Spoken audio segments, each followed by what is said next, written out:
this is welcome to this our fourth session in Aging with Ease and Grace.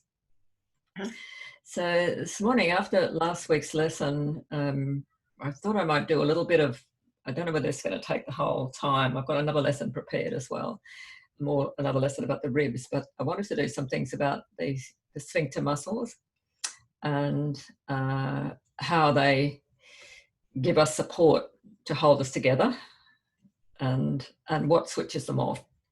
But before I do that, I want to tell you a little story about what happened to me this week. I went to this lady's place and I pulled the gate and it had one of those old latches on it and it just was stuck and I kind of pulled it and went into my eye. Oh, God. I was very, very lucky. It hit the brunt of it was taken by the occiput, which is this big bone here. If it had been another centimetre this way or this way, I would have been in a lot of trouble. Yeah. But, and fortunately, I had a friend who's a homeopath, so got some treatment, and I went to Peter Galbraith, who's a cranial osteopath, and he said, "Oh, the impacts has got through your whole body," but he said, "Just so lucky that you got there, that part that can take it." So it's interesting because all these sphincter things, like when you go in, when you have a shock like that, like an impact, it sends your whole body into shock, and so this action of the sphincter muscles, the opening, closing, stops. It's kind of like everything goes like this. And so I went to this book that I've got called The Secret of the Ring Muscles by Paula Garborg, and I looked to see what she suggested, and there she had this thing about when you're in shock, she said, just close your eyes really tightly and open them suddenly, close them. So so I'll do some of these things with you today. And what the sphincter, actually, when the sphincters in any part of your body, when you go into shock, it not only affects the eyes, it affects everything. So I started losing my bladder control a little bit, because it was it just like it affects everything. And I was thinking about, like, in this day and age, there are these resources in our world. I can kind of like look to see, well, what on earth is all that about? And I thought about it the weekend. I was talking to my son, who's in New York, and right in the centre of all these riots and things. And my daughter-in-law is Indigenous, part Indigenous, and so is my little granddaughter. So I just had a lot of, like, I didn't want to see what was happening, and I was frightened, I suppose. And so I think that was so I wasn't quite centered. I was locked in that fear. And instead of, I mean, on some level, I know that what's happening on the planet is part of the plan, and that we are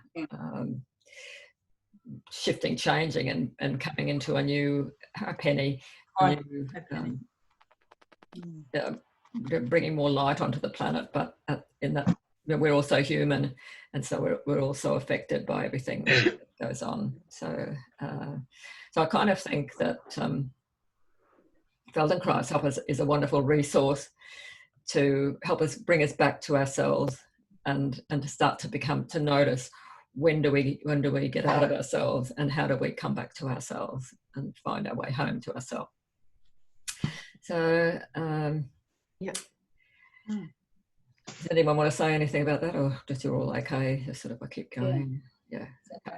So I just wanted to say thank to everybody for your beautiful wishes. Yes. So Penny was robbed on Friday night, was it? Yes. Yeah. So I mean, and then that's another thing.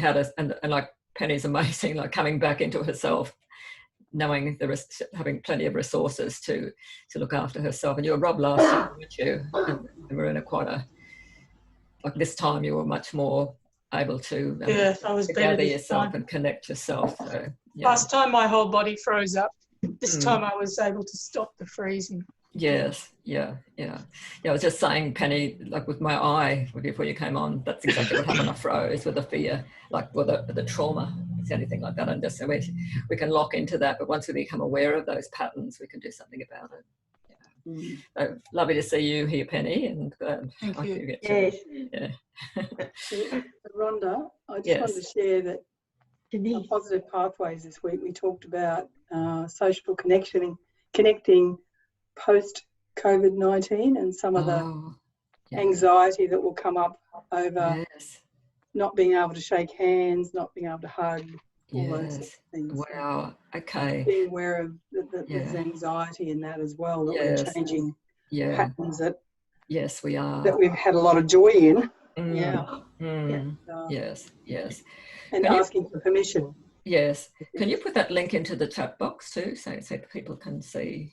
It's just in what that is. Yeah, that'd be great. Thank you. It is recorded, so. Yes, that's great. I'm going to look at it. And just, well, that's true. We're going back into and all these things that come up. How do we find our centre and connect into that? So that's what today's lesson is about. And anxiety is now the #1 health problem, mental health problem. It used to be depression. Yes. But it's now anxiety.